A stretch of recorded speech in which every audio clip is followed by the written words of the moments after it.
જ્યારે કોઈ સાથે ન હોય ત્યારે ભરતભાઈ મોણપરા અને તેમની ટીમ સાથે રહે છે। જીવનો છેલ્લો પડાવ એટલે કે સ્મશાન, પરંતુ આપણા સમાજની કમનસીબી છે કે ઘણી બધી વાર એવા મૃતદેહ મળે છે કે જે બિનવારસી હોય છે, પરંતુ તે દેહને પણ પંચ મહાભૂતમાં મળી જવાનો તેટલો જ હક હોય છે। એવી જ પ્રેરણા સાથે ભાવનગરના ભરતભાઈ મોણપરા અને તેમના સાથી મિત્રો બિનવારસી લાશને વિધિવત રીતે ક્રિયાક્રમ કરે છે। કોણ કહે છે કે માનવતા મારી પરવારી છે? ભાવનગરના ભરતભાઈ મોણપરા આ દિન સુધી 75 જેટલી બિનવારસી મૃતદેહને અગ્નિ સંસ્કાર કરી ચૂક્યા છે। ભાવનગર જિલ્લા કે આસપાસના જિલ્લામાં પોલીસને કોઈ બિનવારસી લાશ મળે એટલે તેઓ ભરતભાઈને સંપર્ક કરતા હોય છે।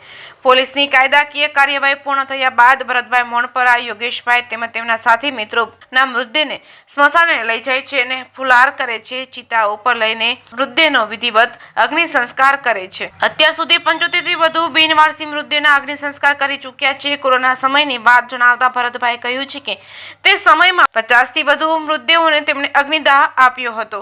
જેકેએસની ગુજરાતી સાથે હિરેન ભાયાણી, ભાવનગર।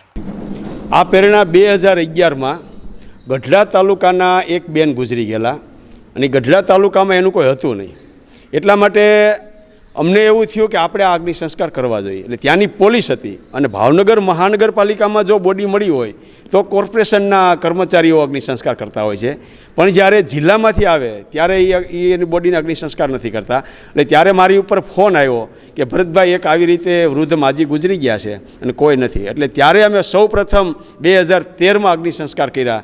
ત્યાર પછી ત્યાં PM રૂમ અને પોલીસ ચોકી છે, ત્યાં નંબર આપેલો છે અને ભાવનગર પોલીસ વિભાગ છે એમાંય મારો નંબર છે। એટલે જ્યારે કોઈ આવા બિનવારસી મૃતદેહો મળતા હોય ત્યારે એ લોકો અમારો સંપર્ક કરે અને અમે 24 કલાકમાં ગમે ત્યારે અગ્નિ સંસ્કાર તેમજ ઘણીવાર બાળકો મળે છે। હમણાં રાજુલાનું એક બાળક મળેલું હતું 3 મહિનાનું, તો એ અમે સિંધુ કે જે શમશાન છે ત્યાં અમે એમને દફનાવ્યું હતું રાતે 9 વાગે। પોલીસ તો ખૂબ ખુશ થઈ ગઈ કે આ કિરાતનગર અમારે અહીંયા રહેવું પડે।